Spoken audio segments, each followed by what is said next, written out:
Hey everyone, it's Brickwaffle again, and we are back, and we're going to do a tutorial today, which is something I haven't done in a while, and I wanted to talk about rails.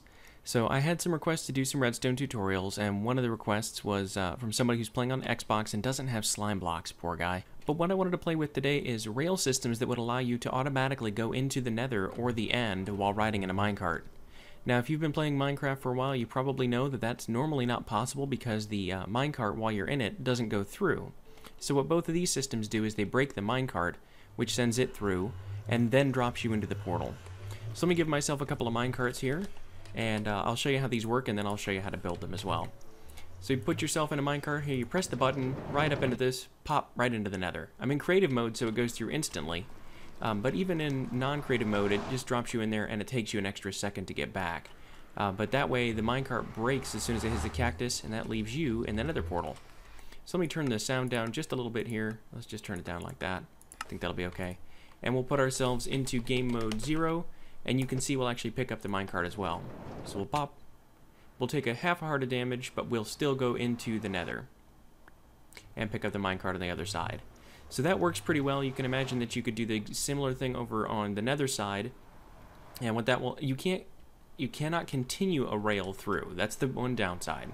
So you can't pop off of a rail here and end up on the Nether side in a rail cart. You could potentially do that with mobs or with villagers because they will automatically snap to a minecart they find, but players, that won't work. And the same concept works over here for the End. So let me go ahead and just go back into creative mode again. And this one just relies on dropping you into the End portal. So you bounce into a cactus, drop into the End portal, you're right here. Now this one has a similar ability. We can pop in here. And the same deal, you just drop onto a cactus, down into the portal, and you're back at spawn. So that's actually a pretty easy little setup to do. So let me show you how this thing works. So what you need here for this is the standard railcart launcher, which is a powered rail with a block with a button on it.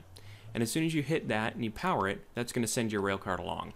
Now over here you have railcart line that's powered however you normally want. This is just a few railcarts with a redstone torch. And on the back side here, this is where it gets a little bit tricky for the Nether portal. You have to have cactus on sand, and there can't be anything on either side of it. But if you don't have these blocks here, whoops, I didn't mean to do that. Let's put the sand back, and the sandstone, or cactus rather. This is going to be a little bit different, because when you hit this thing, you're actually going to pop out on the other side. So you pop out just over here beside the cactus, which is why we need these extra blocks. Now those blocks can be anything, but obviously because this is a sandstone testing world, I've got plenty of that. And once you make this U shape around it, there's no valid spot for you to go beside the cactus, so it's going to put you in the portal instead. So again, same thing here. Hit the button and pop. We go right through instead because there's no valid place for us to be beside the cactus other than in the portal. So that's really the only trick with that one. Now for the End portal, it's very similar, except that instead of having to force valid spots around you, you just want to drop into the End portal. And in order to do that, you have to have a cactus over here. Now I've played around a little bit. You can have the cactus lower and have this not quite go as far so that you drop at an angle into the cactus, but this seemed to be the most reliable way to do it. So you come straight forward, minecart hits that cactus and breaks, and you drop straight down. And again, in survival mode, you will take a half a heart of damage if you're not wearing any armor. But if you're wearing armor to go into the End, it's not going to be a big deal for you. And you can stack the sand right on top of these portal blocks, so that shouldn't be a problem either. And that way, you'll just drop right down in. And the same thing goes if once you're in here on the other side, we'll just fly right back and go to where the exit portal is. This is all just powered rails. You can get there however you want. I'm not going to do a tutorial on how to do powered rails because I think at this point you probably understand how to do that. But up here, you just come up these steps or this ramp. And the only reason there's a ramp is because in order to put this on this center bedrock platform, I had to put a sand block there and cactus on top. Otherwise, because we need sand, you could do with something a little bit interesting, like putting a block right here and then sand and a cactus on it. That would work as well. But since this isn't a huge deal, you just, a few extra blocks up to the top, and that can all be powered from the side here. Same concept.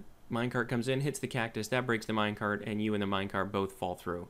And again, this is an End portal, so the items will go through too, and they'll get picked up on the other side. They'll get spawned right here, and you could set up a collection system to automatically collect your minecarts even. Now you can combine this with whatever other railcart systems you want to do. So if you have one of the ones that has a dispenser in it underneath this powered rail, so as soon as you hit a tripwire or hit a pressure plate, it puts a card in and then a few seconds later sends you on your way, you could do that, and you could even have the ones from the end portal get collected by a set of hoppers and then pushed into that system. Alright, so that's the explanation. What you need to build this is going to vary, but the initial launching point is any solid block, a powered rail, and a button. So let's just get those things. And this is very, very basic Minecraft stuff. I know a lot of you are probably going, oh god, why is he even doing a tutorial on this? That's it. As soon as you hit that, it's going to send your minecart on its way. And then the other side, all you have to remember is that cactus has to grow on sand or red sand, and you want your powered lines to be even with that, with a gap in between. So you're just going to grab a powered rail, however you want. As soon as you hit this end, it'll jump that gap, the cart will hit that cactus, and you'll fall down. Now I've done this a number of times. I haven't done it hundreds of times, but I have not yet hit the edge of this and stayed on there. In theory, that's possible, but as soon as you take damage, you'd bounce back off anyway. So even if you did manage to land right on the lip of that, you should bounce off when you take damage and fall into the gap. And again, I already explained the last concept, which is just that on the nether portal side, you need to make sure that there's no valid spot for you to pop out on the other side of the nether portal. And you could normally fill this in entirely, except you have to have a gap where your cactus is. And so this gap and this gap are not tall enough for a player, so it won't try to put you in there. And that's really it. So hopefully you enjoyed that little quick mini tutorial. If you did, please hit that like button. If you really enjoyed it, then please subscribe. And as always, I've been Brickwaffle. Thank you for watching.